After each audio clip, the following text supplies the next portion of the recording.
વર્ષા ઋતુમાં બધા જ સરોવરના પાણી ડોળા થઈ જાય, પણ શરદ ઋતુ આવે ને તો બધી માટી બેસી જાય, નિર્મલ જલ બની જાય, અને એમાં સુંદર સુંદર લાલ લાલ કમળો ખીલે સરોવરમાં, અને એ કમળોની લાલીમાં કંઈક અલૌકિક હોય શરદ ઋતુમાં, અને એ લાલીમાને જેણે હરી લીધી છે એવા આપના નેત્રો, અને એ નેત્રોથી બાકી ચિતવન કરી આપ અમારી ઓર નિહારો ને ત્યારે અમને એમ લાગે કે આપ અમારો વધ કરી રહ્યા છો.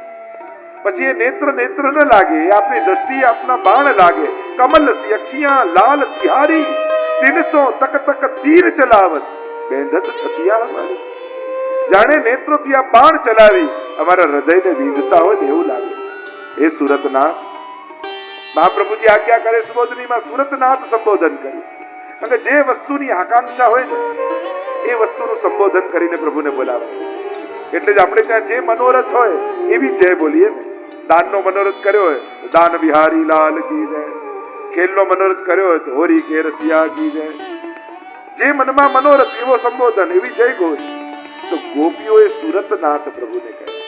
સુબોધનીમાં મહાપ્રભુજી કહે, જો ધર્મ જોઈતો હોત તો ધર્મ પાલક કહે, જો અર્થ જોઈતો હોત તો લક્ષ્મીપતિ કહે, મુક્તિ જોઈતી હોત તો મુકુંદ કહે, પણ ગોપીઓને તો પ્રેમ જોઈએ છે એટલે કહ્યું હે સુરતનાથ. અમે અશુલ્ક દાસિકા, બે અર્થ કર્યા, શુલ્ક દાસિકા અને અશુલ્ક દાસિકા. બિના મોલ કો ચહેરો સૂર કહા કહે દ્વિજાગર. અમારી તો કોઈ કિંમત નથી આપના વગર. આપણે જીવનમાં જે મેળવ્યું છે બધા મીંડાઓ જ છે, અને એકડો ભગવાન છે. આગળ એકડો લાગે તો દરેક મીંડાઓની કિંમત છે.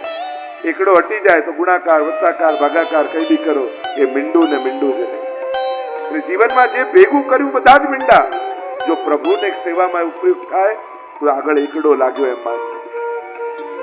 અશુલ્ક દાસિકા, અમારી કોઈ કિંમત નથી. યા શુલ્ક દાસિકા, આપના માટે વેચાવા અમે તૈયાર છે. વિશ્વ જલાપ્યા એ વિશ્વાળા જતી, વ્યાલ રાક્ષસાત, સર્પ રાક્ષસોથી, વર્ષમાં ઋતાત, વર્ષાથી પવનથી, બધેથી આપણે અમને બચાવ્યા, તો હવે મારવા કેમ બેઠા છે? અને મારવા જતા તો એ સમય મરી જવા દેવાતા. આપે અમને બચાવ્યા એટલે અમને એમ ભરોસો થયો કે આપને અમારી જરૂરિયાત છે, અમે જીવી રહ્યા છીએ એ જ પ્રમાણ છે કે આપ અમને પ્રેમ કરો, નહીં તો અમારા પ્રાણ ક્યારનાય છોડી દીધા હોય. પ્રભુ પ્રગટ થાઓ, દર્શન આપો. ગોપીઓ એક એક વસ્તુની આકાંક્ષા કરે છે. કૃપા કરવાના 4 માધ્યમ પ્રભુ પાસે છે. દ્રષ્ટિથી કૃપા કરે, હસ્તથી કૃપા કરે, મુખથી કૃપા કરે, અને ચરણારવિંદથી કૃપા કરે. આ 4 માધ્યમથી પ્રભુ કૃપા કરે છે ભક્તો ઉપર. અને ગોપીઓ એક એક વસ્તુની યાચના કરે છે.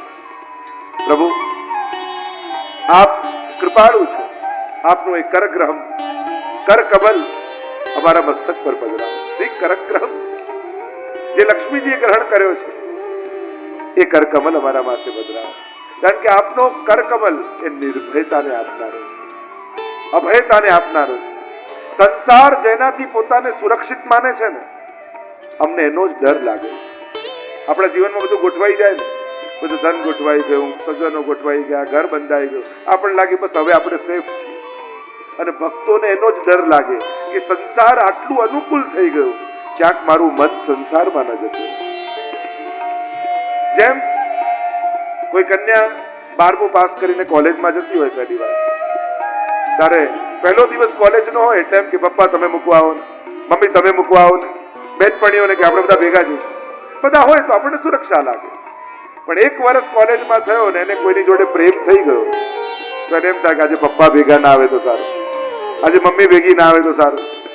જે સુરક્ષા લાગતા હતા એ જ બંધન લાગવા માંડ્યા. એમ જ જ્યાં સુધી પ્રભુમાં પ્રેમ નથી પ્રગટ્યો ત્યાં સુધી સંસાર સુરક્ષા આપે. જ્યારે પ્રેમ થઈ જાય પછી તો આજ બંધન લાગવા માંડે. પ્રભુ આપનો કરકમલ મસ્તક પર પધરાવો, અમે નિર્ભય બની જઈશું. એક એક વસ્તુની આકાંક્ષા ગોપીજનો કરે છે. પ્રભુ આપના એ ચરણારવિંદ જે નિર્ભયતાને આપનારા છે, જે પાપનું કર્ષણ કરનારા છે. પ્રણત દેહી નામ પાપ કર્ષણમ તૃણચરાનુગમ શ્રી નિકેતનમ, એવા આપના ચરણારવિંદ અમારા હૃદયમાં પધરાવો. પ્રભુ આપની મધુર વાણી અમને મોહિત કરે છે. પ્રભુ આપના જેવી જ એક બીજી વસ્તુ અમને મળી છે. પ્રભુ કે શું છે? અને ગોપીઓ ગાન કરતા બોલે. અને બ્રજમાં 3 પ્રકારની ભૂમિ છે: સાત્વિક, રાજસ, તામસ. શીલ, તૃણાંગ, અંકુરઈ. શિલા એટલે ગિરિરાજજીનો ભાગ. આપ ગિરિરાજજી પર ગાયોને લઈને પધારો.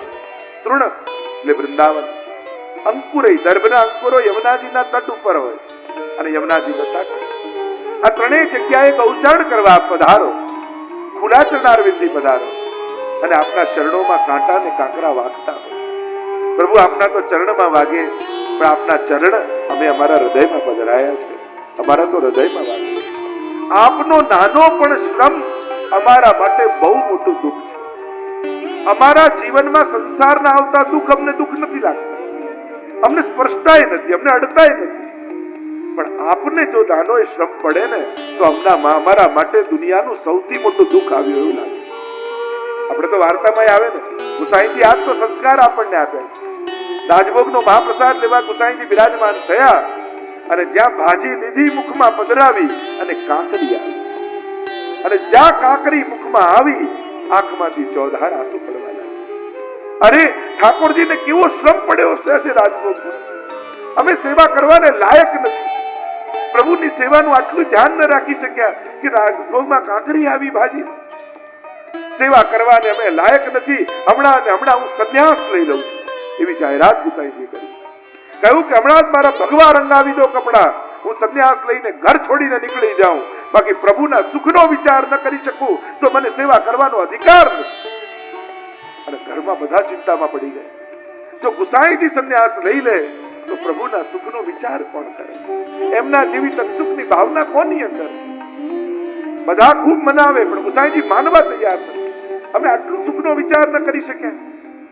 ભગવા રંગાવીને કપડા સુકાવી દીધા અને કોઈનું ન માન્યા. ત્યારે નવનીત પ્રિયાજીને ચિંતા થઈ, ઠાકોરજીને ચિંતા થઈ કે જો કાકાજી સેવા છોડીને જતા રહેશે તો મારા સુખનો વિચાર કોણ કરે?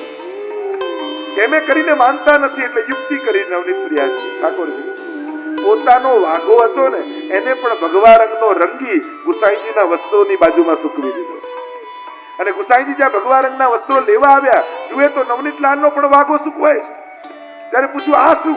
ત્યારે નવનીત પ્રિયાજીએ કહ્યું જો આપ સંન્યાસ લઈને ઘર છોડીને જાઓ ને તો હું સંન્યાસ લઈને આપની જોડે આવું છું, પણ આપના વગર હું નહીં રહી શકું. આપની અંદર જે તત્સુખનો ભાવ છે એવો તો કોની અંદર નથી. આ ભાવના સેવા ગોપીઓની અંદર પણ આ વાત આવી કે આપના ચરણમાં વાગે, અમારા તો હૃદયમાં કાંટો વાગે. આપનું લેશ માત્ર પણ શ્રમ અમારા માટે દુનિયાનું સૌથી મોટું દુઃખ છે. એટલે તો ગોપીઓ મળીને આવી ઠાકોરજી પાસે, યશોદાજી પાસે. અરે યશોદા, ઠાકોરજીનું તું ધ્યાન રાખતી નથી. શું થયું? આ ખુલ્લા ચરણારવિંદથી ગાયો ચરાવવા પ્રભુ પધારે છે, કંઈક મોજડી તો પહેરાવો. યશોદાજીને તો વાત બિલકુલ સાચી છે અને રક્ત જડિત મોજડી સિદ્ધ કરાવી ઠાકોરજી માટે. અને પ્રભુને બોલાવ્યા. પ્રભુ લાલન અહીંયા આવો. લાલન આવ્યા અને રક્ત જડિત મોજડી આપીને કહ્યું લાલન કાલથી આ મોજડી પહેરીને વનમાં જજો. ઠાકોરજી તો મોજડી ઉપાડીને ભાગ્યા ગૌશાળામાં અને ગાયના પગમાં પહેરાવા લાગ્યા. ગાયને પહેરાવે ગાય કાઢી નાખે, પહેરાવે કાઢી નાખે, પહેરાવે કાઢી નાખે. યશોદાજી જોઈને હશે લાલન આ ગાય કોઈ મોજડી પહેરતી હશે. લાલન બોલ્યા જો લાલનની ગાય ખુલ્લા પગે જાય તો આ લાલન પણ ખુલ્લા ચરણારવિંદથી વનમાં જશે. હું તો વ્રજની ભૂમિને પાવન કરવા માટે આવ્યો. गोपियां कहने लगी प्रभु आपके यह श्रम को हम नहीं देख पाती. સુંદરતાનો અનુભવ તો બધા જ કરે છે, ગોપીઓને સુકોમલતાનો અનુભવ થયો. ગોપીઓ કહેવા લાગી સાંજનો સમય થાય અને ગાયોને ચરાવતા આપ જ્યારે પધારો છે ગોપી, केश बिखरे हुए हो, गोरख से मंडित श्रीअंग हुआ हो और तब प्रभु आप ऐसे सुंदर लगते हो. अपलक नेत्रों से हम जब आपका दर्शन करती हैं અને ત્યારે પાપણ બંધ થાય ત્યારે અમને પાપણ બનાવનારા બ્રહ્માજી જડ લાગે. જડ ઉદીક્ષતામ પક્ષમકૃદૃશામ. આ પાપણો બનાવી કેમ? કારણ કે આ નિમિષ માત્રનો સમય પણ અમને કેવો લાગે. ત્રુટિર યુગાયતે ત્વામ અપશ્યતામ. જાણે યુગ વીતી ગયો હોય એવો વિરહ અમારા હૃદયમાં પ્રગટે. બ્રજ મેં વિરહ ચાર પ્રકારા નંદદાસજી કહે. ચાર પ્રકારનો વિરહ ગોપીઓ અનુભવે. આ જે પાપણ બંધ થાય ને વિરહ થાય પલકાંતર. ઠાકોરજી વનમાં જાય અને ગોપીઓ સર્વે મિલિત્વા સમવાપ્ય યોગમ પુણ્યાની નામાની પઠંતિ નિત્યમ ગોવિંદ દામોદર માધવેતી આ વનાંતર વિરહ. ઠાકોરજી સામે જ હોય અને ક્ષણ માટે એવો વિચાર આવે કે હમણાં યશોદાજી બોલાવશે અને પ્રભુ જતા રહેશે. જવા માત્રનો વિચારથી ગોપીઓ મૂર્છિત થઈને પડી જાય. આ છે પ્રત્યક્ષ વિરહ, સામે જ છે છતાંય વિરહ. અને ચોથો છે દેશાંતર વિરહ. જ્યારે અક્રૂરજી લેવા માટે આવ્યા પ્રભુને અને પ્રભુ વ્રજ છોડીને મથુરા પધાર્યા. માધવ ક્યાંય નથી મધુવનમાં, કાલિંદીના જલ પર ઝૂકી પૂછે કદંબ ડાળી, યાદ તને બેસી અહીં વેણુ વાતા તા વનમાળી, લહર વમળ ને કહે વમળ એ વાત સ્મરે સ્પંદનમાં, માધવ ક્યાંય નથી મધુવનમાં. પ્રભુ જ્યારે પધાર્યા બ્રજ કે બિરહી લોગ વિચારે, બિન ગોપાલ ઠગે સે ઠાડે આખી ન બહેત પના. જે અવસ્થા ગોપીઓની થઈ છે, ગોપીઓનું કંઠ રૂંધાવા લાગ્યું. ગોપી ગીત ગાતા ગાતા શબ્દો ખૂટી ગયા. ભાવ ઉત્કટ અવસ્થામાં આવ્યો અને એ જ ભાવ શબ્દોનું રૂપ બદલી આંસુમાં પરિણમિત થયો અને ચોધાર આંસુએ એમનો ભાવ અશ્રુ બનીને વહેવા લાગ્યો. પ્રેમ छिपाया ના छिपे, જાગટ પરગટ હોય, હું કછું બોલે નહીં તો નૈન દેખ. મુખમાંથી શબ્દો ખૂટે ને તો ભાવ આંખમાંથી આંસુ બનીને વહેવા લાગે. પ્રલાપ કરવા લાગી ગોપીઓ. આગળની લીલાઓના દર્શન કરીએ. આપણે તો છેક ઠાકોરજીને રૂક્ષ્મણી વિવાહ સુધી પધરાઈ જવા અને હજી તો વ્રજમાં જ રાસ કરી રહ્યા. મહારાજનું દાન આપ્યું, અલ્પાનંદ પૂર્ણાનંદ બન્યો. અનેકવિધ પ્રકારની લીલાઓના વર્ણન આવ્યા. અહીંયા કંસને સમાચાર આપ્યા નારદજી. એનાથી પૂર્વ સુદર્શન ઉદ્ધારની કથા આવી, શંખચૂડ વધની કથા આવી. ચિંતામણી પ્રભુએ લીધો, ચૂડામણી પ્રભુએ ગ્રહણ કર્યો, શંખચૂડને માંડીને ચૂડામણીને ધારણ કર્યો.